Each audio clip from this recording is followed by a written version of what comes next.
अब नमस्कार। ठीक है। मैं डॉक्टर ऋतु शर्मा ननन पांडे नीदरलैंड से मंचासीन सभी लब्ध प्रतिष्ठित साहित्यकारों व साहित्य मनीषियों का स्वागत करती हूँ। साथ ही हमारे साथ आज इस पटल से जुड़े हुए हमारे श्रोता व दर्शकों का भी सादर अभिनंदन करती हूँ। मोहन राकेश हिंदी साहित्य की नई कहानी आंदोलन के बहुमुखी प्रतिभाशाली सशक्त हस्ताक्षर 8 जनवरी 1925 को जन्मे और 3 दिसंबर 1972 को महाप्राण यात्रा पर चल देने वाले मोहन राकेश आधुनिक साहित्य के मानवीय संवेदना के जागरूक कलाकार थे। गद्य साहित्य की विविध विधाओं में उन्होंने अपनी लेखनी का चमत्कार इतनी शीघ्रता से दर्शाया कि अपनी मौलिक सृजनात्मकता से आधुनिक हिंदी साहित्य को एक नई दिशा प्रदान की। और नाटकों के क्षेत्र में तो वे मसीहा ही कहलाते हैं। मोहन राकेश हिंदी साहित्य का वह नाम है जिसने हिंदी साहित्य में नाटक को एक अलग रूप से पाठकों के समक्ष प्रस्तुत किया। उनकी प्रमुख रचनाओं में आधे अधूरे, लहरों के राजहंस, बंद कमरे, ना आने वाला कल, अंतराल और बा कमला खुदा शामिल हैं।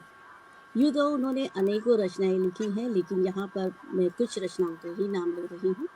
उनके नाटकों में आषाढ़ का एक दिन भारतीय नाटक के क्षेत्र में मील का पत्थर माना गया है, जिसे संगीत नाटक अकादमी का नाटक पुरस्कार भी प्राप्त हुआ।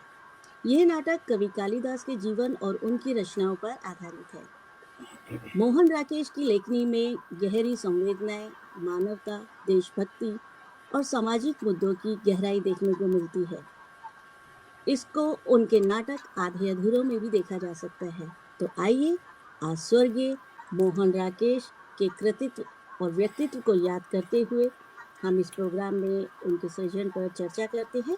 और आज हमारे साथ इस चर्चा में उपस्थित हैं आदरणीय प्रोफेसर राजेश कुमार जी, भारत के वरिष्ठ पत्रकार हैं, लेखक हैं, समीक्षक हैं। आदरणीय आपको मेरा सादर प्रणाम। साथ ही हमारे साथ मंच पर उपस्थित हैं प्रोफेसर पुनीत बिसारिया जी, जो वरिष्ठ साहित्यकार होने के साथ साथ पूर्व हिंदी विभाग अध्यक्ष बुंदेलखंड के बुंदेलखंड भी रहे, बुंदेलखंड के विभाग अध्यक्ष भी रहे हैं, माफ कीजिएगा। और हमारे साथ मुंबई से उपस्थित हैं प्रोफेसर प्रकाश राव चिरुड़कर सर, जो पूर्व प्रधानाचार्य शोध निदेशक यशवंतराव चौहान महाविद्यालय वारणा विश्वविद्यालय कोल्हापुर महाराष्ट्र में कार्यरत हैं। हमारे साथ वरिष्ठ कथाकार एवं पटकथा लेखक आदरणीय डॉक्टर रविंद्र कात्यायन जी हमारे साथ जुड़े हैं। मैं आप सबका बहुत बहुत स्वागत करती हूँ। तो मैं सबसे पहले कार्यक्रम का आरंभ करते हैं और मैं चलती हूँ हमारे professor doctor Rajesh Kumar sir के पास। सर, हमारे आपने बहुत सारे नाटक लिखे भी हैं, पढ़े भी हैं, कहानी भी लिखते हैं आप। तो हमारे दर्शक आपसे ये जानना चाहते हैं कि मोहन राकेश के लेखन में ऐसी क्या विशेषता थी जो उन्हें उस समय के अन्य साहित्यकारों से अलग बनाती थी। कृपया इस पे अपने विचार प्रकट करें। मंच आपका है।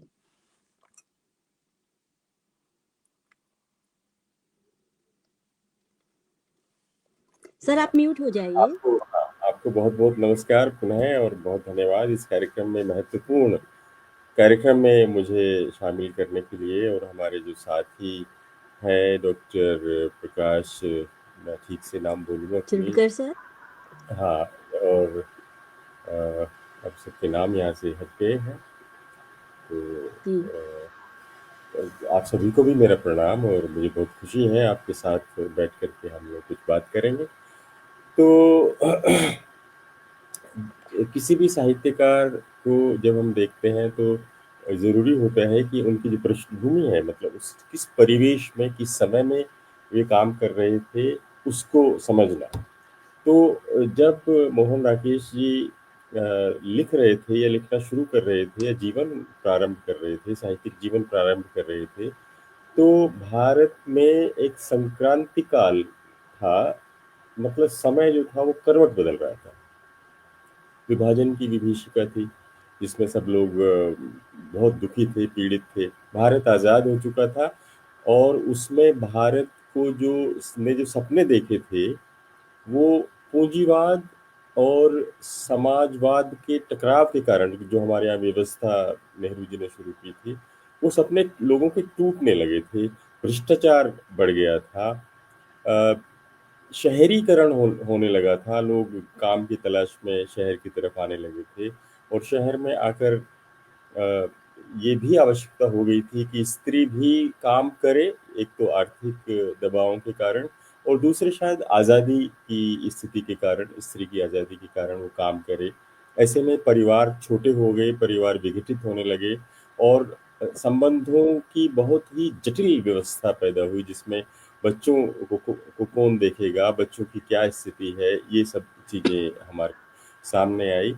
और इसी दौरान जो यूरोप में व्यक्तिवाद स्थापित हो चुका था, मतलब कायदे से इस समय हमारे देश में समाज से व्यक्ति की तरफ परिवर्तन होने लगा था। सामाजिक स्थितियों पर लेखकों की नज़र या साहित्यकारों की नज़र से बदल करके हम आने लगे थे व्यक्तिवादी, अनुभववादी और आत्मवादी व्यवस्था में। और ये सब कोई भी परिवर्तन क्योंकि अचानक नहीं होता, तो ये सब हम लोग देखने लगे थे निराला की कविताओं में और प्रेमचंद की पूस की रात और कफन जैसी कहानियों में। जो चीज़ मोहन राकेश को सहा बाकी लेखकों से अलग करती है, वो ये है कि उन्होंने इस समय को पहचाना। जैसा कि आपने लिखा ही है कि वो नई कहानी का जो आंदोलन शुरू हुआ था, उसके संस्थापकों में से प्रमुख हस्ताक्षर थे और उन चीज़ों को, अपने उन विषयों को जो अब तक अ, कहानी में या नाटक में नहीं आए थे। और जैसा कि हम सब जानते हैं कि उनका लेखन वैविध्यपूर्ण था, कहानी, नाटक और यात्रा वृत्तांत और संस्मरण और यहाँ तक कि बाल साहित्य भी उन्होंने रचा था। तो इस सब में वो, मतलब ये संयोग ऐसा हुआ कि वो नाटककार के रूप में बहुत प्रसिद्ध हुए, लेकिन उनका जो ज्यादा ज्यादा जो देय है वो कहानी आंदोलन को आगे ले जाने में। तो जो भी व्यक्तिवादी चीजें थी, पल पल के बारे में या बच्चों के मानसिक बच्चों पर पड़ने वाले पारिवारिक मानसिक संबंधों के बारे में या स्त्री पुरुष के बदलते रिश्तों के बारे में, हमारे एक साथी हैं चंडीगढ़ में रहते हैं, प्रेम विज, ये जो मोहन राकेश जी हैं, ये भी पंजाब से ही संबंधित है, तो वो उनको व्यक्तिगत रूप से जानते थे। अभी प्रेम विज जी हैं। जी। तो कहते हैं कि इनकी जो खासियत थी, प्रसिद्धि थी, वो इसलिए थी कि इन्होंने ये नौकरी में टिक नहीं पाते थे। मतलब गुलामी की मानसिकता को साहित्यकार अपना नहीं सकता। हालांकि बड़े बड़े पद पर साहित्य के संपादक रहे और अन्यत्र भी, मुंबई में भी उन्होंने बहुत अच्छा काम किया और दूसरी जगह पर भी रहे। एक तो ये कि नौकरी में टिक नहीं पाते थे और शादी में टिक नहीं पाते थे। इन्होंने काफी 3 शादियां की और संयोग ऐसा हुआ कि हम्म। जब मैं ओपन स्कूल में कार्यरत था, तो उनकी तीसरी पत्नी हम इससे मिलने का सौभाग्य मिला, क्योंकि उनको हमारे संस्थान में अपनी बिटिया का दाखिला करवाना था पढ़ाई के लिए।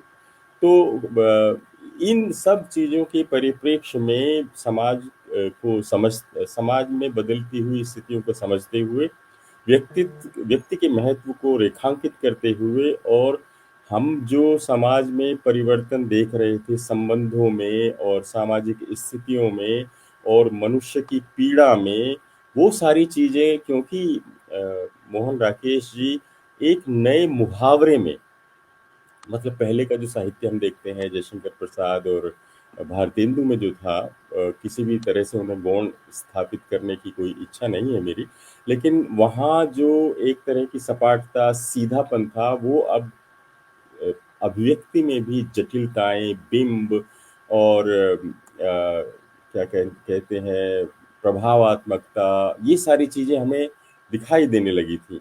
उदाहरण के लिए बहुत ही छोटा सा एक मैं पढ़ना चाहते हैं उनकी कहानी से।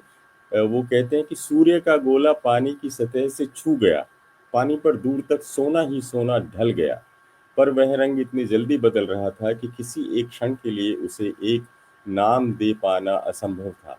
तो इस तरह की जो मुहावरेदानी बिंबात्मकता, चित्रात्मकता थी, वो पहली बार हमें नज़र आई। तो ये सारी चीज़ें, वर्णनशीलता, चित्रात्मकता और अ, बारीकियाँ, अभिव्यक्ति में भी प्रतीक, बिंब, ये सब चीज़ें अभिव्यक्ति के स्तर पर और विषयों का नयापन जो उनकी कहानियों और नाटकों में भी आता है, वो ये इन किसी ने भी ऐतिहासिक दृष्टि से कोई इतिहास को पुनर्जीवित करने की जरूरत नहीं की। हालांकि उन्होंने कालिदास जैसे ऐतिहासिक पात्रों को लेकर नाटक लिखा, लेकिन उनके सारे जो उनके सरोकार थे वो आधुनिक थे, और वो अपने समय से जुड़े हुए और अपने समय को समझने के लिए थे। मतलब उसमें साहित्य में अब ऐसा नहीं रह गया था कि हम किसी को ज्ञान देंगे या आदर्श स्थापित करेंगे। वहाँ सच्चाई सामने लाने की जरूरत थी, और पूरी ईमानदारी के साथ। तो शुरुआती तौर पर मैं यही कहना चाहूंगा। बाकी हम हमारे साथी हैं, मुझे लगता है उनको भी सुनने का आनंद मिलेगा।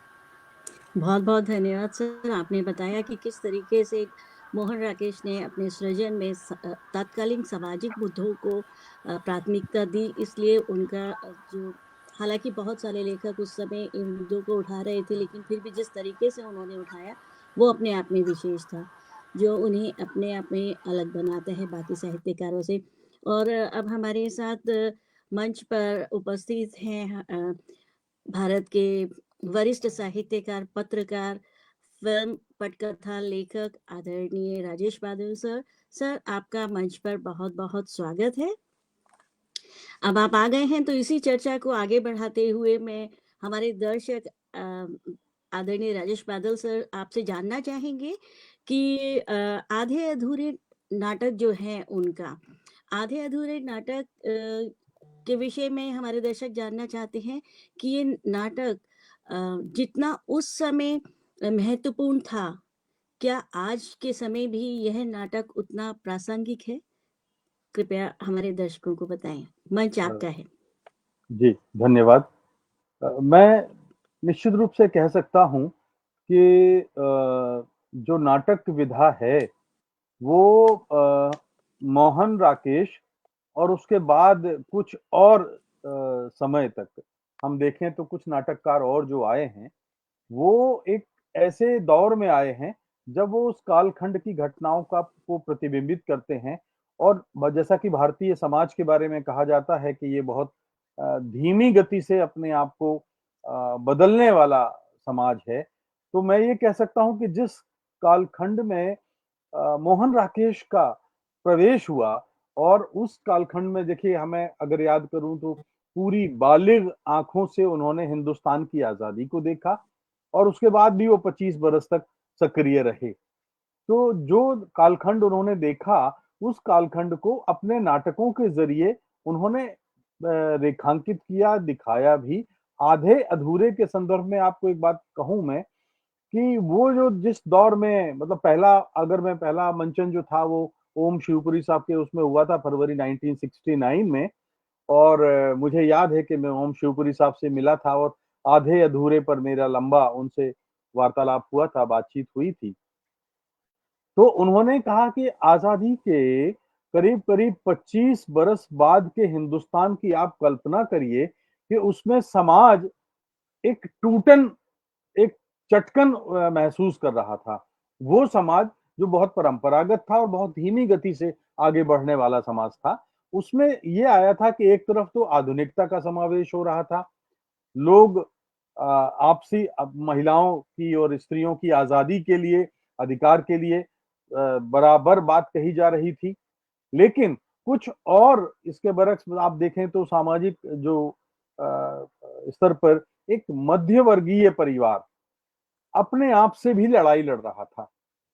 तो ओम शिवपुरी साहब ने मुझे बताया कि जो उस समय उस नाटक में, खास तौर पे आधे अधूरे की अगर हम बात करें, तो उन्होंने एक बड़ा मुहावरा सा इस्तेमाल किया था। उन्होंने कहा था कि मोहन राकेश साहब इस नाटक के जरिए अंधेरे बंद कमरों में जो नाटक बंद था हिंदुस्तान का, उसको बाहर निकाल के लाए।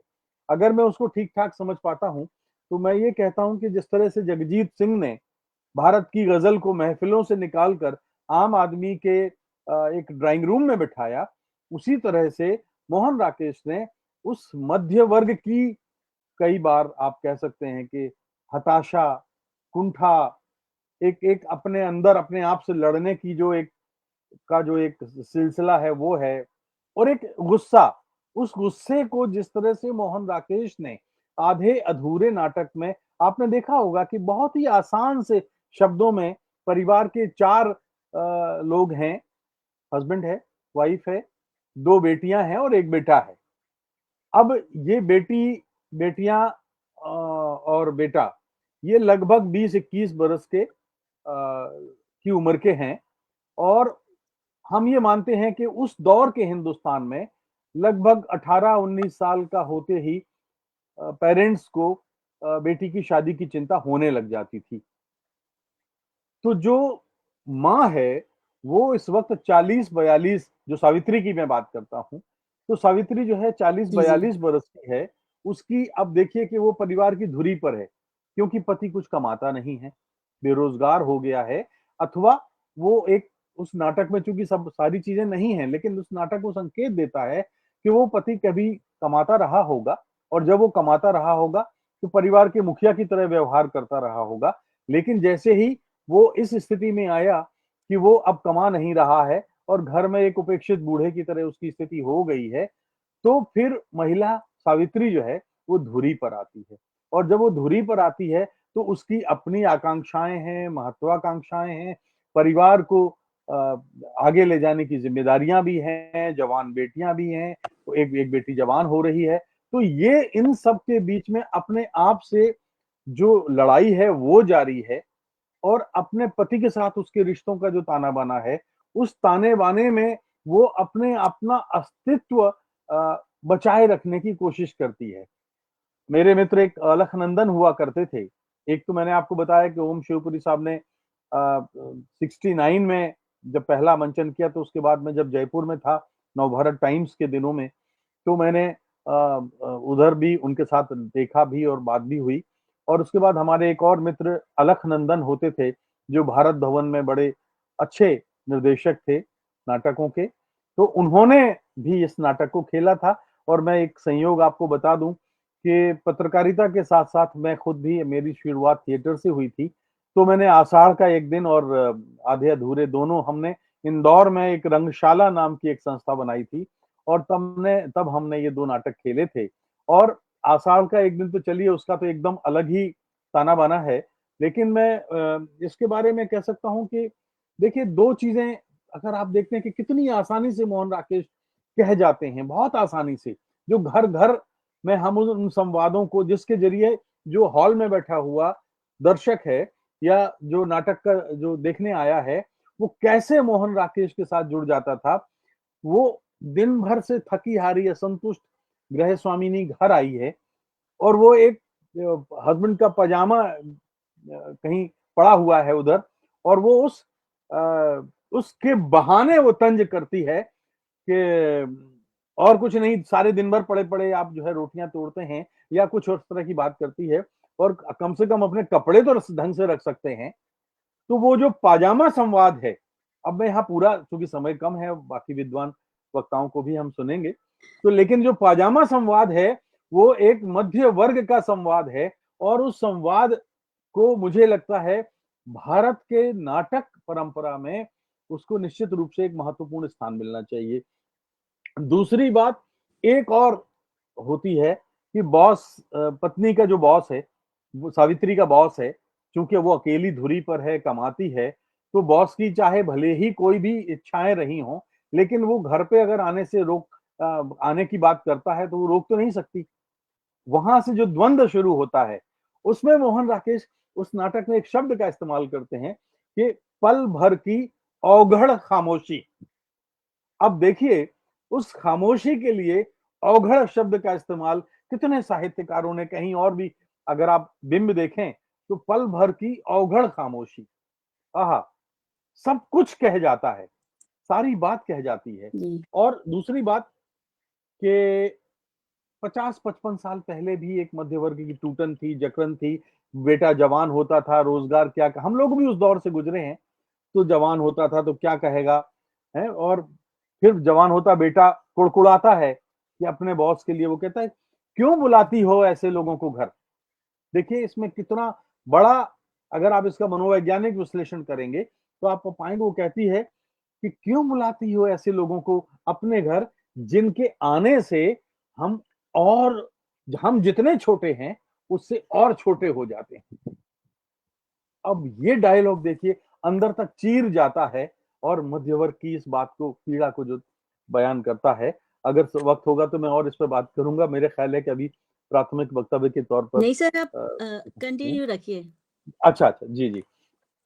तो फिर उसमें उस इसी प्रसंग में वो एक जो छोटी लड़की है, देखिए कैसे हमने अपने घरों में अपनी बहनों के बीच में देखा है, अपनी और भी उस लड़कियों को देखा है जो 12 से 14 साल के बीच में यानी टीनेज में किशोरावस्था की दहलीज पर कदम रख रही हैं, लेकिन वो उस दौर में सब कुछ जान लेना चाहती हैं, समझ लेना चाहती हैं, तो वो बार-बार ताना दिया जाता है और घरों में ही कहा जाता है, हम लोगों ने देखा है कि अरे तुम बड़ी हो गई हो, अब जरा संभल के रहा करो, कपड़े ढंग से पहना करो या कुछ भी जो इस तरह की जो चीजें हैं वो घर में कही जाती थी। तो वो लड़की जो है देखिए क्या अपनी माँ से कहती है, हाँ हाँ ठीक कह रही हो, हम बड़े हो गए, पता नहीं किस वक्त हम बड़े हो जाते हैं और किस वक्त हम छोटे हो जाते हैं। अब देखिए एक परिवार की संरचना का एक बहुत ही शानदार उम्दा नमूना है ये कि हम अपने बच्चों को हमारे लिए तो बच्चे हमेशा वो 25 के भी उम्र के हों, 30 के भी उम्र के हों, 35 के भी उम्र के हों, तो भी बच्चे ही हैं। लेकिन जो 12 से 14 साल की जो मानसिकता उस छोटी लड़की का जो द्वंद है, वो देखिए ना कि वो कभी वो बड़ी हो रही है, उसके सपने जवान होने की दिशा में हैं, लेकिन वो कहती है कि अपने हिसाब से आप मुझे बड़ा कह देती हो, अपने हिसाब से जब जब अगर मुझे बड़ा मानती हो, तो फिर मेरे बड़े होने के एहसास को भी महसूस करो और अगर आप छोटा मानती हो, तो फिर मुझे छुटपन में बना रहने दो। लेकिन मुझे बीच में अपने आप से लड़ने का तो स्थिति पैदा मत करो। तो ये आधे-अधूरे का अगर हम कुल जो जो बात करते हैं, वो ये बात करते हैं कि एक महिला और पुरुष के जो रिश्तों की विडंबना है, कहीं-कहीं वो किसी मोड़ पे जाकर टूटते हुए दिखते हैं, कहीं किसी मोड़ पे जाकर के वो बिखरते हुए नज़र आते हैं और कभी-कभी ये एक हमारा अ, सोच का दायरा है कि अंततः हम फिर समेट लेते हैं। आधे-अधूरे का समापन भी कुछ इसी तरह होता है कि जो जो पति है महेंद्र, वो अपनी उपेक्षा से भागता है। वो अपने आप को एक बेरोज़गार, रिटायर्ड बूढ़े की तरह समझता है और उसका मतलब उसके अंदर इतना तनाव पैदा होता है कि वो अपने एक दोस्त के घर जाता है। लेकिन आखिर में वो अपने घर लौटता है। घर वापसी जो उसकी होती है, उस वक़्त ये नाटक अपने चरम पे होता है। और देखिए लगभग एक ही दृश्य है उसमें। एक एक स्टेज पर आप देखते हैं कि लाइटिंग के ज़रिए और थोड़े बहुत इफ़ेक्ट्स के ज़रिए हम उस परिवार की पूरी कहानी को बयान करते हैं। एक 20 साल की लड़की, 21 साल की लड़की या 20 साल की लड़की, वो जिससे भाग जाती है, जिसके साथ शादी रचाती है और जब पिता का एक मित्र उसको बताता है कि किसी ज़माने में जिसके साथ उसने शादी की है, उसकी माँ ने दिलचस्पी ली थी, तो वो हैरान रह जाती है।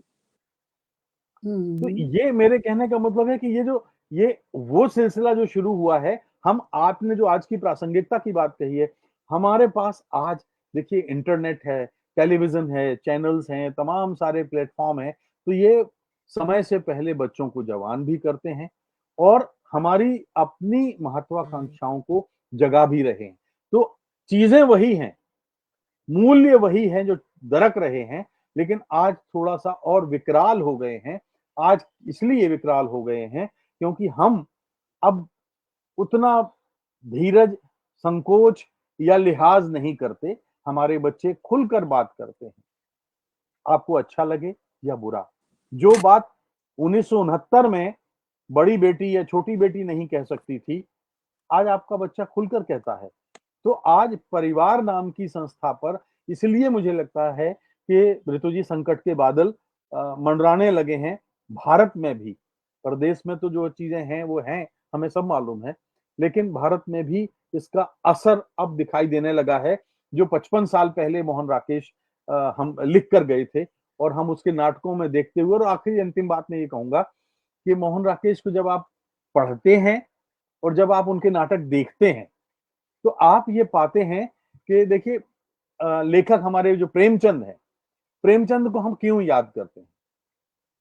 मैं अपने टेलीविजन यूनिवर्सिटीज में जब जाता हूं और बच्चों को पढ़ाता हूं तो यही बात कहता हूं कि देखिए, वो शब्दों के जरिए दृश्य उपस्थित करते थे, और इसीलिए प्रेमचंद के एक एक कहानी को पढ़ के हम कभी रोते हैं, कभी हंसते हैं, चाहे वो कोई भी कहानी हो।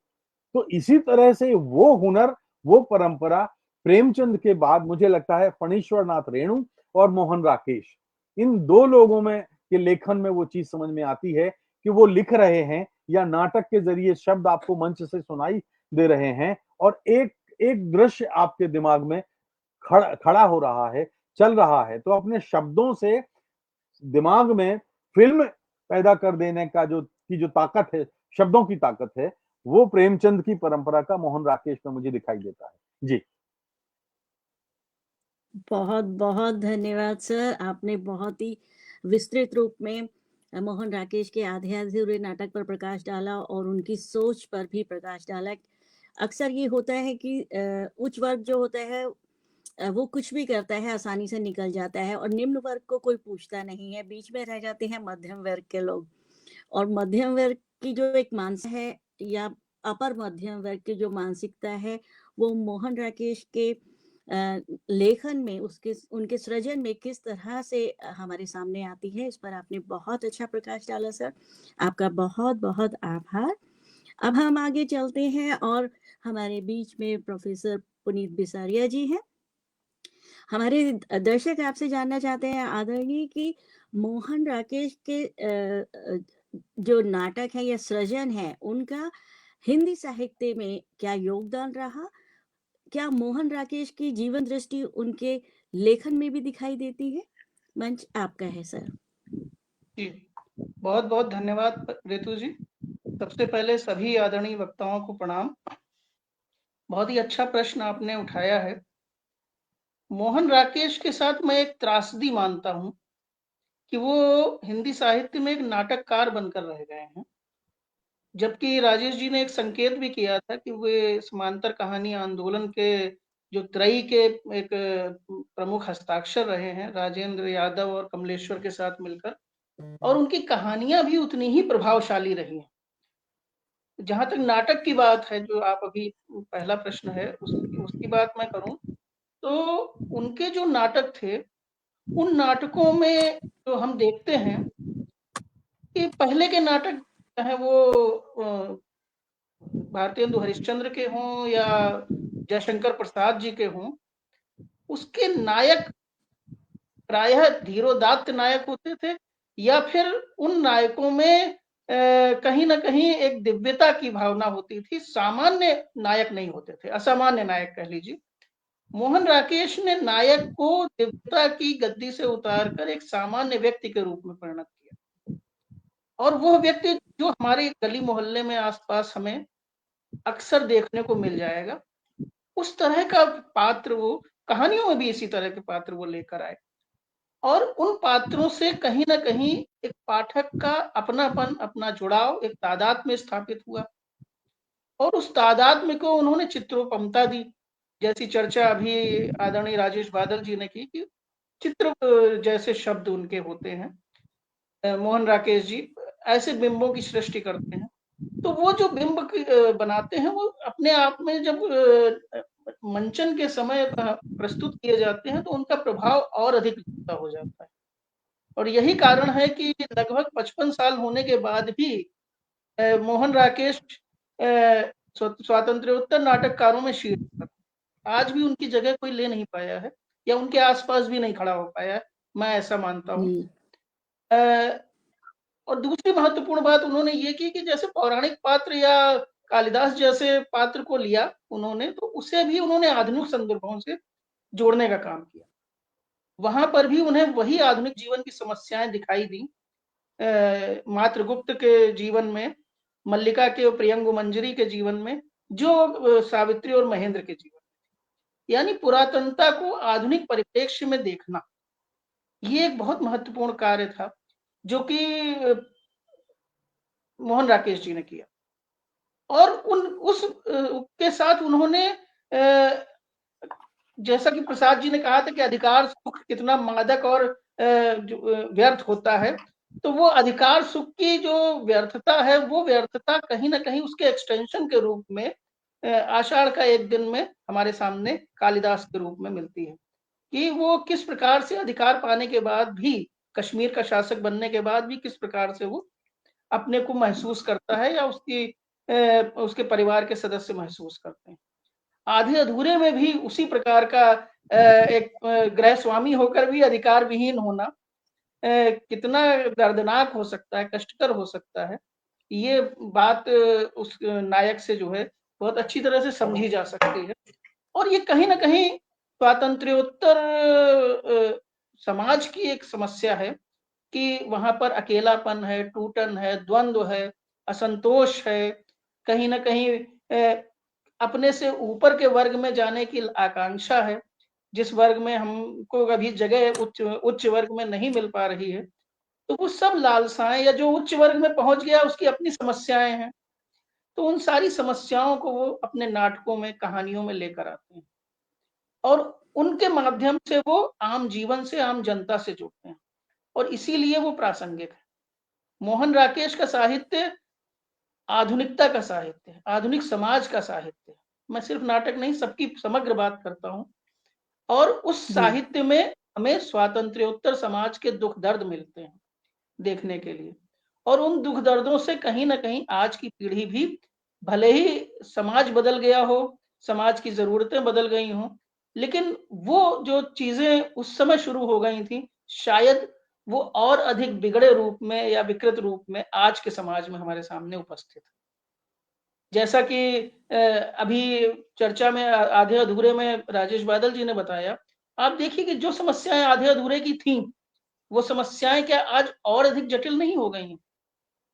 या जो समस्याएं कालिदास एक शासन सत्ता का सुख भोगते हुए भी महसूस करता है आषाढ़ का एक दिन नाटक में, उन समस्याओं का सामना क्या आज का भी उच्च वर्ग नहीं महसूस करता? या उनकी मलबे का मालिक देख लीजिए, उसमें भी उसी प्रकार की समस्या से जूझते हुए पात्र आपको देखने को मिलेंगे। और उनकी सभी कहानियों में, जितनी भी उन्होंने कहानियां लिखी हैं मोहन राकेश जी ने, उनमें ये त्रासदी आपको जरूर कहीं ना कहीं देखने को मिलेगी कि किस प्रकार से समाज में तथाकथित आधुनिकता के नाम पर विकृतियां आई हैं, परिवार में असंतोष पैदा हुए हैं, परिवार में जनरेशन गैप है। इस जनरेशन गैप को उन्होंने बहुत अच्छी तरह से व्याख्यायित करने का काम किया, जो कि बिल्कुल एक नई चीज थी। समाज में तो मौजूद थी, लेकिन साहित्य में इस पर चर्चा नहीं होती थी। तो इस जनरेशन गैप को भी वो लेकर आते हैं। और कहीं ना कहीं एक पुरुष की व्यथा क्या है, स्त्री की व्यथा की चर्चा तो बहुत होती है, लेकिन पुरुष विमर्श की भी बात अब होने लगी है। लेकिन पुरुष विमर्श अगर वास्तव में देखा जाए तो मोहन राकेश के साहित्य में, उनके नाटकों में, उनकी कहानियों में आपको बहुत अच्छी तरीके से देखने को मिलेगा कि किस प्रकार से एक पुरुष अपने आप को असहाय महसूस करता है, संतोष उसके अंदर कहीं ना कहीं खौलता रहता है और वो उसको जाहिर कभी कभी कर देता है, कभी कभी नहीं कर पाता। तो ये सब जो समस्याएं हैं, जो आधुनिक समाज की समस्याएं हैं, जो आधुनिकता के फलस्वरूप आई हैं, जो तथाकथित ग्लोबलाइजेशन के बाद और अधिक विकृत स्वरूप में हमारे सामने मौजूद हैं, उनकी एक पूर्व पीठिका मोहन राकेश जी अपने साहित्य के माध्यम से देते हैं। और उनकी सार्थकता यही है कि वो सारी समस्याएं और अधिक जटिल रूप में हमारे सामने आई हैं और उन समस्याओं में मनोवैज्ञानिक दृष्टि है। वो उस दृष्टि से देखते हैं जिस दृष्टि से कोई भी एक सामान्य व्यक्ति उस समस्या को देख सकता है। तो कहीं ना कहीं उनके पात्र हमें अपने से लगते हैं। ऐसा लगता है कि ये तो बगल वाले मोहल्ले वाले फला जी की कहानी ही मोहन राकेश जी लेकर आ रहे हैं। और यही किसी एक कथाकार की या नाटककार की सफलता है कि उसके पात्र हमें अपने से लगने लगे और उसकी घटनाएं हमें कहीं ना कहीं अपने आसपास घटित होती सी लगने लगे। और इसी कारण उनके जाने के लगभग 50 वर्ष बाद भी आज भी मोहन राकेश उतने ही प्रासंगिक हैं, उनके पात्र उतने ही प्रासंगिक हैं। और जब जब नाट्य मंचन की बात होती है तो अंधा युग के बाद अगर किसी का नाम लिया जाता है तो सीधे सीधे आषाढ़ का एक दिन का नाम लिया जाता है। तो कहीं न कहीं वो जो महत्ता है वो इससे स्पष्ट लक्षित होती है कि मोहन राकेश जी कितने महत्वपूर्ण नाटककार थे। उनकी कहानियों की भी चर्चा इसी संदर्भ में की जानी चाहिए, हालाँकि उस पर बात कम होती है, मैंने शुरू में भी कहा। और अगर उनकी कहानियों को भी मध्यम वर्गीय समस्याओं की दृष्टि से देखा जाए, तो बहुत ही महत्वपूर्ण कहानियाँ हैं और उन पर भी बात करने के लिए कभी अगर कोई आप सत्र रखेंगी, तो विस्तार से चर्चा करेंगे। फिलहाल आज के लिए मैं अपनी वाणी को विराम देता हूँ क्योंकि और भी वक्ता बोलने वाले हैं। बहुत-बहुत धन्यवाद। बहुत-बहुत आभार आदरणीय, आपने सचमुच मोहन राकेश के साहित्य में योगदान और एक मानवीय मूल्यों को लेकर मनोवैज्ञानिक दृष्टि और सामाजिक दृष्टि से जिस तरह से उन्होंने सृजन किया, अपना सृजन किया, चाहे वह कहानी थी, नाटक थी, कविता थी या अभी मुझे पता लगा बाल साहित्य भी उन्होंने लिखा जो मुझे था, तो उसका बहुत विस्तृत ढंग से आपने उन पर प्रकाश डाला। मुझे विश्वास है कि हमारे दर्शकों को उनके प्रश्न का जवाब अच्छे से मिल गया होगा और अब हम आगे बढ़ते हैं और हमारे साथ मुंबई से उपस्थित हैं professor doctor Ravindra Katyayan sir, जो पटकथा लेखक है, फिल्म निर्माता है और संवाद लेखक भी हैं, कथाकार भी हैं। तो शायद आप बहुत अच्छे से हमारे दर्शकों के जिज्ञासा का जवाब दे सकेंगे। सर, दर्शक आपसे जानना चाहते हैं कि मोहन की कृतियों में स्त्री पुरुष के संबंधों को किस प्रकार रेखा किया है। कृपया हमारे दर्शकों की जिज्ञासा शांत करें। मंच पर आपका स्वागत है। नमस्कार मैडम, आप सबको नमस्कार। मेरी आवाज कैसी आ रही है? हेलो, ये सर, मेरी आवाज कैसी आ रही जी है सर, मैडम? आवाज सही है? सही सर, बिल्कुल सही आ रही है। ओके, ओके, बिल्कुल। जी जी। सबसे पहले मैं हमारे जो साथी सब वरिष्ठ साथी बैठे हैं सभा में, तो मैं उनको प्रणाम करता हूं और अपनी बात कहता हूं।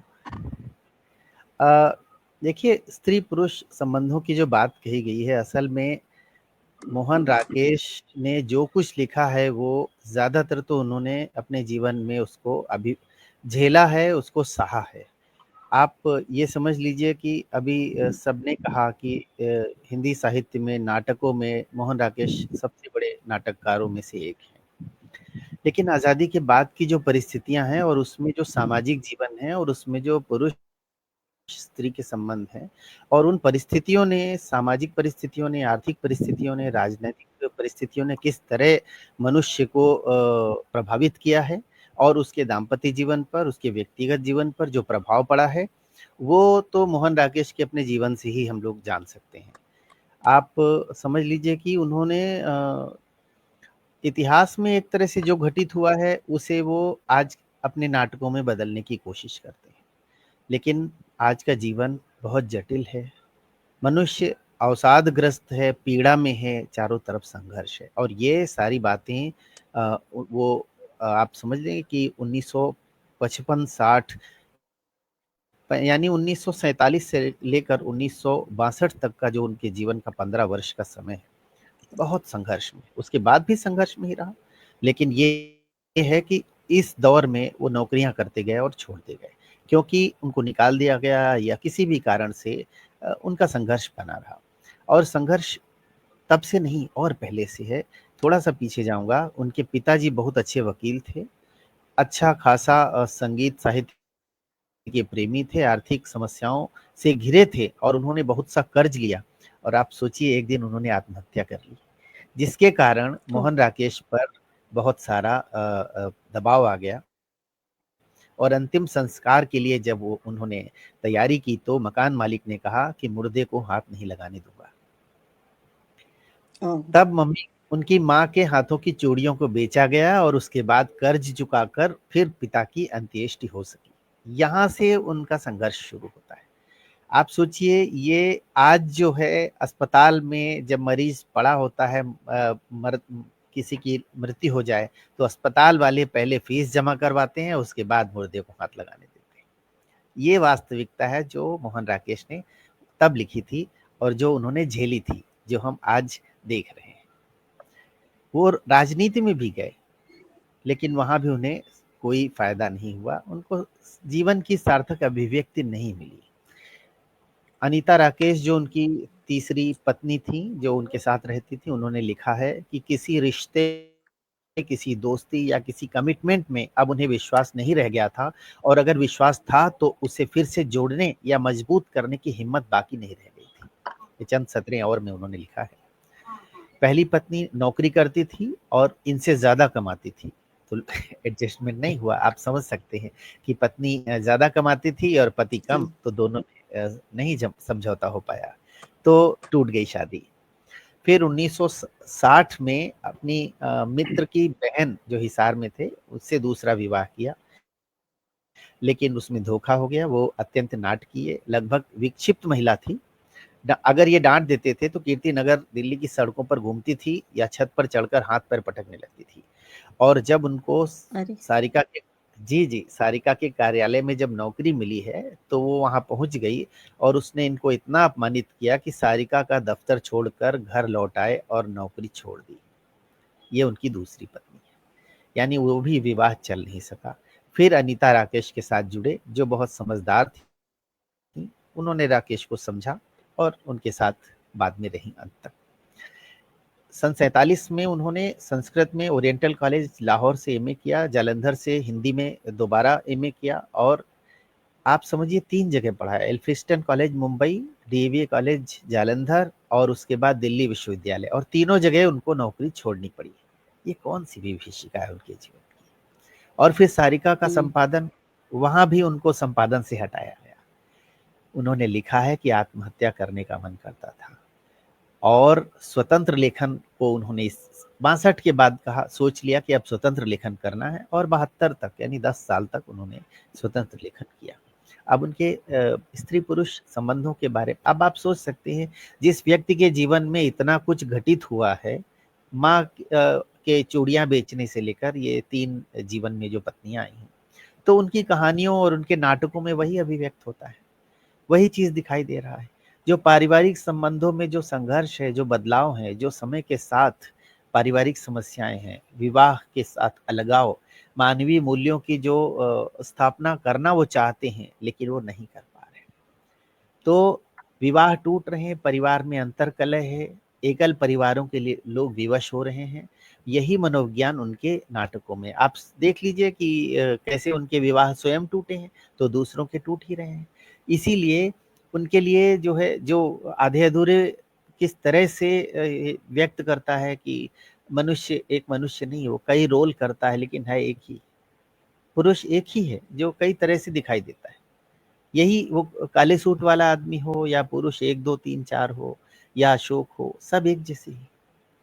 तो ये क्यों, कैसे आया उनके जो है जीवन में ये स्त्री पुरुष का जो संघर्ष है, और उसके जो एडजस्ट न कर पाने के कारण जो विघटन है, वो है उससे मनुष्य का जो अधूरापन बढ़ा, जो अपूर्णता हुई, ये उनकी रचनाओं में पूरी तरह से दिखाई देती है। और यही चीज जब नाटक में आई, तो आप समझ सकते हैं ये एक क्रांति है। आज़ादी के 20 साल बाद जो मोहभंग हुआ, जो परिस्थितियां पैदा हुई, और उन समस्याओं ने जिस तरह से जन्म दिया है उसको, यानी स्त्री पुरुष के अस्तित्व पर जो बहस शुरू हुई, उसमें जो समाज में उससे जो परिवर्तन हुए, वो सारा इनके नाटकों में, इनकी कहानियों में, उपन्यासों में दिखाई देता है। आज तो हम टेक्नोलॉजी और मीडिया का जो एक्सप्लोशन हो गया है, तो आज उससे और ज़्यादा आगे हम आ गए हैं। लेकिन भागकर शादी करने की जो बात थी, वो अब उसको एक तरह से एक्सेप्टेंस मिल गया है। आज भी जो नहीं एक्सेप्टेंस मिला है कहीं-कहीं, तो लोग फिर बच्चे भाग कर जाते ही हैं। तो चेहरे बदल जाते हैं, व्यक्ति वही रहता है। ये इस आधे अधूरे नाटक के द्वारा उन्होंने कहना चाहा है, और इसीलिए व्यक्ति वही रहता है, उसके चेहरे बदलते रहें। तो स्त्री पुरुष के जीवन, व्यक्ति बदलते रहते हैं, लेकिन असल में तो चेहरा एक ही है। इसीलिए विवाह चल नहीं पाते, इसीलिए वो संघर्ष है। आप समझिए, जब ओम शिवपुरी ने इसका निर्देशन किया था, तो इस पर बहुत इसकी समीक्षा और आलोचना भी हुई। लोगों ने कहा ये कोई देखना पसंद नहीं करेगा, बिल्कुल बेकार नाटक है। कोई पत्रकार, आलोचक स्वीकार नहीं करना चाह रहे थे कि ऐसे कहाँ होता है। लेकिन आज 55 वर्ष हो चुके हैं और निर्विवाद रूप से हम ये कह सकते हैं कि आज भी ये हिंदी का बहुत बड़ा नाटक है। आप सावित्री जो कामकाजी महिला है और आज हमारे बीच कामकाजी स्त्री की स्वीकार्यता बहुत अधिक बढ़ गई है, पहले उस समय नहीं थी। लेकिन महेंद्र नाथ कुछ दिन से जो कामकाज नहीं कर रहा है और सावित्री कामकाज कर रही है। आप समझिए ये उनके अपने जीवन में पहली पत्नी के समय हुआ कि वो ज़्यादा कमाती थी, ये कुछ-कुछ करते थे और नहीं कमाते थे। इसमें आप वही चीज़ है जो उनके जीवन की उसमें दिखाई दी। उन्होंने बिल्कुल अपने जीवन का रिफ्लेक्शन अपने नाटकों में, अपने कहानियों में किया है और सावित्री को बिल्कुल पसंद नहीं है कि उसका पति बिना काम-काज के घर में पड़ा रहे। जब उसने पैसे कमाता था और कुछ सामान खरीद दिए थे, लेकिन उसके बाद से खाली बैठा है। उसी तरह बिन्नी है जो बड़ी बेटी है, वो मनोज से भागकर शादी करती है। छोटी बिन्नी घर में पड़ी रहती है। अब देखिए कि ये भी ऐसी स्थिति है कि आज भागकर शादी करने वाले बच्चे हैं, लेकिन वो उस तरह से नहीं कि फिर हमेशा के लिए शादी टूट जाए, हमेशा के लिए परिवार से संबंध टूट जाए। वो वापस घर में आ जाती है, घर में रहती है। बड़ा लड़का महेंद्र और सावित्री का जो बेटा अशोक, ये सब आलसी है, कुछ नहीं करते।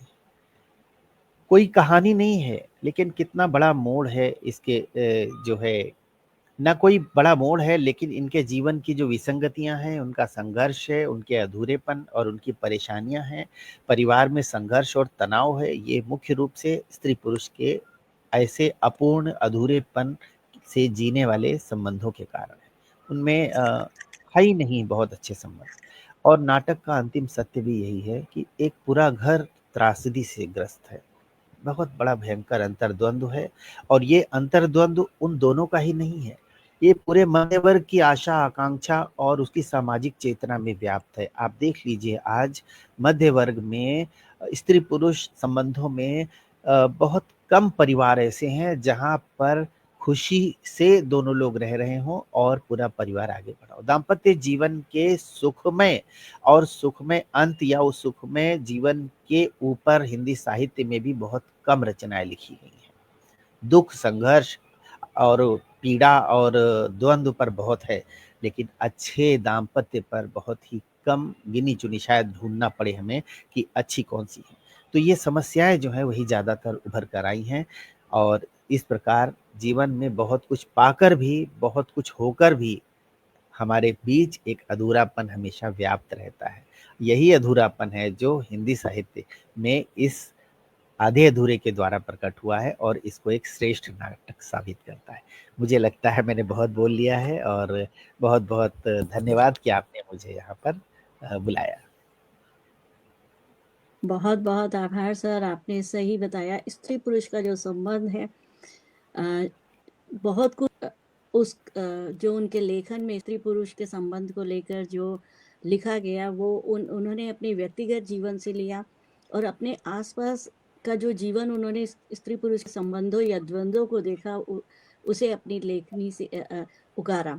इस बीच हमारे साथ बहुत से दर्शक भी जुड़ गए हैं। वरिष्ठ साहित्यकार अनीता वर्मा जी जुड़ी हुई हैं, कवि राजेंद्र श्रोत्रिय जी जुड़े हुए हैं इंदौर से, और सुनंदा सक्सेना जी जुड़ी हुई हैं, सोनू कुमार पत्रकार जी जुड़े हुए हैं, अनुज पाल जी भी जुड़े हुए हैं और बहुत सारे हमारे साथ जुड़े हुए हैं। उन सभी का बहुत बहुत अभिनंदन है। अब हम इसी चर्चा को आगे बढ़ाते हुए चलते हैं महाराष्ट्र में, और महाराष्ट्र से हमारे साथ मंच पर उपस्थित प्रोफेसर डॉक्टर प्रकाश चिरकुरे सर, पूर्व प्रधानाचार्य शोध निदेशक यशवंतराव चौहान महाविद्यालय वाराणसी। आदरणीय, आपने अंतर्गत बहुत सारे शोध आपने करवाए हैं छात्रों को, कहानी और लेखक पे भी आपकी बहुत अच्छी पकड़ है।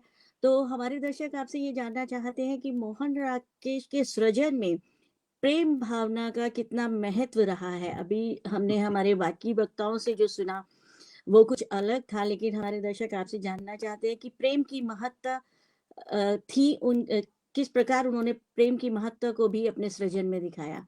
मंच आपका है।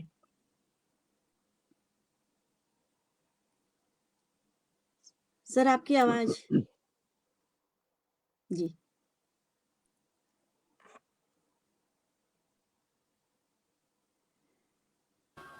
शायद उनकी सर आवाज आपकी ठीक नहीं आवाज नहीं आ आ रही जैसे। हाँ जी, सर आपकी पहले आवाज बता नहीं रहा आ हूँ। रही।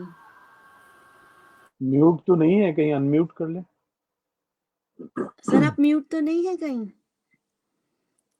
यस। उनको शायद पहले भी आप दिक्कत थी, शायद वो रीस्टार्ट करें, प्रोग्राम हाँ को रीस्टार्ट करें तो हो आप सकेगा। इसको हटा दीजिए, केबल को जो आपने कान में लगाया है, आप वैसे ही बोलिए शायद।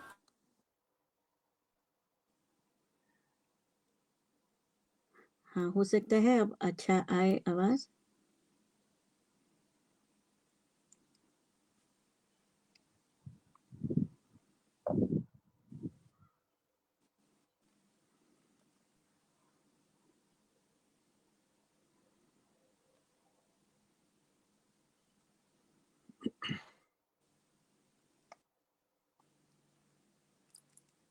सर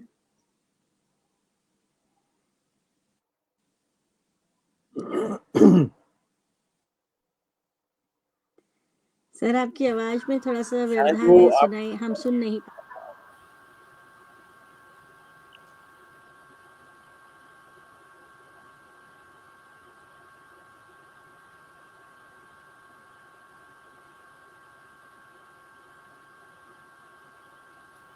नहीं आ रहा।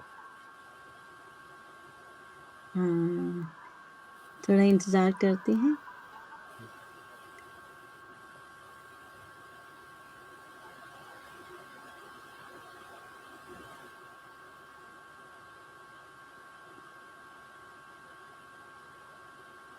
तब तक कोई दर्शकों का प्रश्न हो तो वो आप ले सकती हैं, और कोई हमारे जी जी जी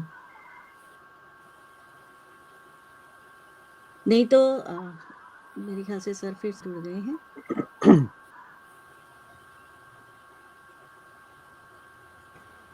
आप अगले वक्ता को ले लें, तब तक सर जुड़ जाएंगे, तो ऐसे अगर है चाहें तो।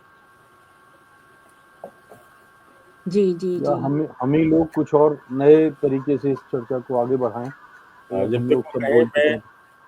मैं हाँ 2 मुझे बातें लगता है जोड़ना क्योंकि चाहता हूँ। जी, शायद नहीं, एक तो ये क्या जुड़ रहे हैं? बहुत हेलो, अच्छा अनुभव।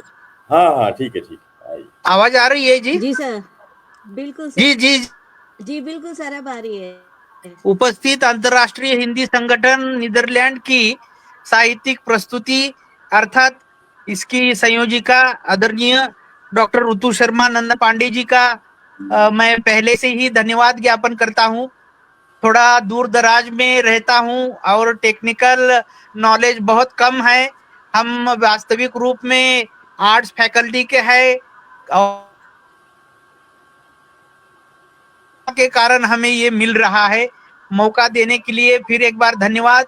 और इस गोष्ठी में उपस्थित सभी आदरणीय देश विदेश के महानुभावों को मैं सादर प्रणाम करता हूं। मैं प्रोफेसर डॉक्टर प्रकाश चुकुर्डेकर, यशवंतराव चव्हाण, वारणा महाविद्यालय, वारणा नगर, जिला कोल्हापुर, महाराष्ट्र से हूँ। आदरणीय मित्रों और साथियों, मोहन राकेश के साहित्य में प्रेम भावना को मैंने जहां तक खंगाला, जाना, पहचाना, तो मुझे पता चला कि मोहन राकेश जी की शताब्दी आने वाले 8 जनवरी के दिन शुरू हो रही है। शताब्दी वर्ष शुरू हो रहा है और ऐसे कालखंड में हमने उन्हें याद किया, ये हिंदी साहित्य का बहुत बड़ा सौभाग्य है। वास्तविक रूप में मोहन राकेश जी को हम नाटककार के रूप में ही ज्यादा जानते हैं, लेकिन मोहन राकेश ये मोहन राकेश कहानीकार और उपन्यासकार के रूप में जाने जाते हैं और उनकी कुल मिलाकर 6 कहानियां हैं। इनमें से जितनी सारी कहानियां हैं प्रकाशित हुई, उन सभी कहानियों की विशेषता ये है कि उनके शीर्षक बहुत ही अलग किस्म के और श्रोताओं को एक नई जंग देने वाले, नई प्रेरणा नया ज्ञान देने वाले हमें मिलते हैं। उदाहरण के तौर पर देखें तो इंसान के खंडहर, नए बादल, जानवर और जानवर, 5 लंबी कहानियां, एक और जिंदगी, फौलाद का आकाश जैसी कहानी संग्रह उनके हैं। दूसरी बात, जहां तक हम उनके उपन्यासों को लेकर करते हैं, तो कुल मिलाकर 3 ही उपन्यास उनके हमें मिलते हैं। उनमें से अंधेरे बंद कमरे तो वो बहुचर्चित और जनप्रिय रहा है। न आने वाला कल और अंतराल ये उनके बहुत चर्चित उपन्यास रहे हैं। अब जहां तक प्रेम की बात हम करते हैं, तो प्रेम ये किसी मार्केट में या बाजार में मिलने वाली चीज नहीं है। ये मन, मस्तिष्क, हृदय, आत्मा से न दिखने वाली लेकिन अनुभव करने वाली बात है। जैसे मोहन राकेश जी ने करीब करीब जहां ने कहानियों और उपन्यासों में देखा, तो कुल मिलाकर 33 प्रकार का प्रेम उनके साहित्य में हमें दिखाई देता है और मिलता है। विशेष रूप से मैं इसे 2 भागों में विभाजित करना। एक प्रकार का जो प्रेम है ये पारिवारिक रिश्ते नातों से जुड़ा है, और दूसरा प्रेम का जो प्रकार मानता हूं, जो मुख्य प्रकार रहेगा, वो पारिवारिक व्यतिरिक्त है, जिसमें साहित्यिक प्रेम है, राष्ट्र प्रेम है, या अन्य कोई समाज के प्रकृति से संबंधित प्रेम है, या उनके नाटकों से संबंधित भी विषयों का प्रेम है। जैसे ये हम देखते हैं तो मोहन राकेश के समग्र कहानियों में कुल मिलाकर 15 कहानियां जो है, ये विशेष रूप से माँ बेटी का जो प्रेम है, ये अर्थात उर्मिला जीवन कहानी जो है, उसमें हमें ये इस प्रकार का प्रेम दिखाई देता है। दूसरी ओर की बाप बेटी का भी प्रेम उनका बहुचर्चित रहा है, स्पष्ट रूप से चित्रित किया। दूसरा है कि प्रेम का जो बाप बेटे का जो प्रेम है, वास्तविक रूप में उनके कहानी में जैसे देखे कि कंबल कहानी है, या मलबे का मालिक है, या मंदी है, एक और जिंदगी कहानी है, या जंगला कहानी है, पहचान कहानी है, इसमें अलग अलग प्रकार का प्रेम हमें दिखाई दे। अर्थात मोहन राकेश का जो प्रेम है, ये प्रेम जो भावना का जो रूप है, ये अलग अलग रूपों से हमें प्रभावित करता है। और ये कहीं संघर्षात्मक प्रेम है, हृदय स्पर्शी है, या करुण या उदात्त भावना को प्रेरित करने वाला है, समझौता जैसे एडजस्टमेंट जिसे कहा जाता है, ये भी है, या प्रेमी ने गलती की तो उसे सुधारने का मौका देने वाला भी प्रेम है, आपसी लगाव वाला भी प्रेम है, संस्कार और भावनिक प्रेम भी इसमें हमें दिखाई देता है। मोहन राकेश की कहानियों में प्रेमी प्रेमिका के जो प्रेम का वर्णन है, इनमें चोरी छिपे मिलने वाला या दोलायमान होने वाली स्थिति जो मानसिकता है, या अपने प्रेमी के रिश्तेदार को जैसे कि सौंदर्य से लुभावने वाला प्रेम है, एक नजर में होने वाला प्रेम है, जैसे कई प्रेम के रूप हमें उनके कहानियों में मिलते हैं। अर्थात उनका साहित्यिक प्रेम जो है, ये निसर्ग या प्रकृति से जुड़ा है। उसके गीत भी उन्होंने लिखे हैं, कुछ पहाड़ी गीतों को वे आकर्षित करते हैं, और ज्ञान गजलों के माध्यम से भी, शेरो शायरी के माध्यम से भी वो प्रेम को प्रस्तुत करने का काम करते हैं। मैं दूसरी बात कहूंगा कि उनके उपन्यासों में भी माता पिता के प्रति उनकी अधिक जो जान लगाव की बात, जैसे कि माता पिता के साथ साथ अंतराल उपन्यास में इसका हमें जिक्र मिलता है। माँ बेटी का भी प्रेम जो है वो पारिवारिक दृष्टि से दिखता है, मिलता है। इसके साथ विशेष रूप से मैं बताना चाहता हूं कि परिवार से कोई दूर रिश्तेदार जो रहते हैं, जीजा साली का प्रेम, तो वो अंधेरे बंद कमरे उपन्यास में हमें रिश्ते जो है, उस पड़ोसी रिश्तेदारों के साथ भी मोहन राकेश जी ने सफल प्रेम का चित्रण किया है। उनके उपन्यासों में दाम्पत्य प्रेम जीवन जो है वो विस्तार से वो लिखते हैं। दूसरी बात है कि हम राकेश ने विधवा प्रेम को भी अपने मतलब विधवा स्त्री जीवन के प्रेम को भी विशेष रूप से स्थान दिया है। अतः राकेश जी ने दादी माँ और पोते का भी प्रेम रूप संक्षेप में चित्रित किया है। उनके उपन्यास और कहानियों में कुल मिलाकर 33 से अधिक प्रकार का प्रेम हमें दिखाई देता है और वो सफल प्रेमी असफल प्रेमी के रूप में भी नायक नायिकाओं को अपने कहानी और उपन्यासों में चित्रित करते हैं। साथ ही वो मानवीय प्रेम को अपने उपन्यास और कहानियों का मूल आधार बनाते हैं। प्राकृतिक प्रेम को वे अधिक महत्व देते हैं। प्रेम को भी उन्होंने अपने उपन्यास और कहानियों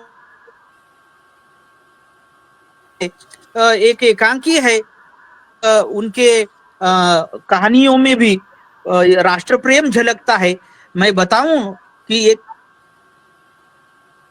गोवा जो राज्य है आज का, वो पुर्तगाल लोगों का राज्य था। तो वहां के पात्र बोलते हैं कि अरे भाई, गोवा हिंदुस्तान को मिलेगा या नहीं मिलेगा? तो वो कहते हैं कि क्यों नहीं मिले, और आज भी है और कल भी रहेगा। तो इस प्रकार से मोहन राकेश के समग्र साहित्य में, विशेष रूप से कहानी हो या उपन्यास साहित्य में, अन्य भी साहित्य में अलग अलग प्रकार के प्रेम भावनाओं को उन्होंने दर्शाया है। मैं उन्हें नमन करता हूं और उपस्थित सभी श्रोताओं को और विद्वज्जनों को और सभी संयोजकों को प्रणाम करता हूं और मेरी वाणी को विराम देता हूं। धन्यवाद।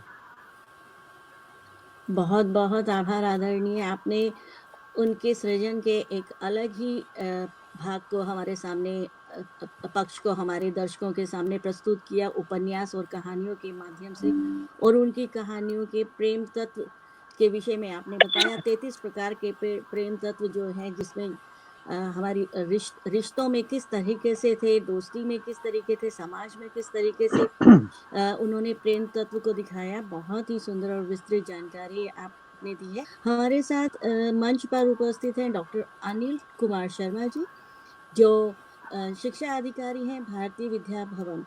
सर, आप सुन सकते हैं? सर, मेरे ख्याल से सर नहीं सुन सकते हैं। तो हमारे साथ एक युवा पत्रकार हमेशा जुड़ते हैं, जो मेरे जी कह लीजिए, हमेशा हमारा हौसला अफजाई करते हैं। तो मैं उनको बुलाती हूँ, क्योंकि हमेशा वो बात करते हैं, अपने विचार हमेशा रखते हैं हमारे साथ। सोनू जी, आप हमें सुन रहे हैं? सोनू जी, आप हमें सुन रहे हैं? सोनू पत्रकार जी, मुझे लगता है शायद हमें सुन नहीं पा रहे हैं। तो हम अब कार्यक्रम के अंत में आ गए हैं, और मैं आप सब लोगों का हृदय से आभार व्यक्त करती हूँ। हमारे दर्शकों तक बहुत महत्वपूर्ण जानकारी आपके वक्तव्यों द्वारा पहुँची है, और अगले कार्यक्रम में हम फिर से मिलेंगे एक नए विषय। और यदि हमारे दर्शक कोई किसी विषय पर हमारे अतिथियों से कुछ सवाल करना चाहते हैं तो स्वागत है, और अगले कार्यक्रम के लिए भी यदि आप कोई विषय सुझाव देना चाहते हैं तो भी आपका स्वागत है। और हम हमारे हिंदी साहित्य की नई कहानी के आंदोलनकर्ता मोहन राकेश जी को अपने इस कार्यक्रम द्वारा श्रद्धांजलि अर्पित करते हैं। आप सबका बहुत बहुत धन्यवाद, बहुत बहुत आभार।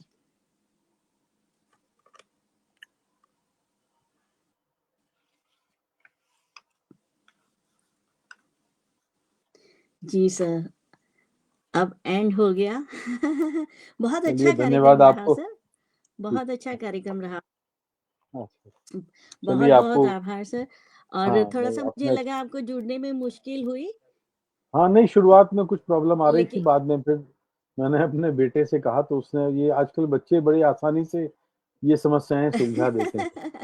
तो लेकिन जी जी अच्छा सर, था, मोहन बहुत राकेश बढ़िया। पर चूंकि मेरी ये भी एक बायोपिक बन रही है, तो आप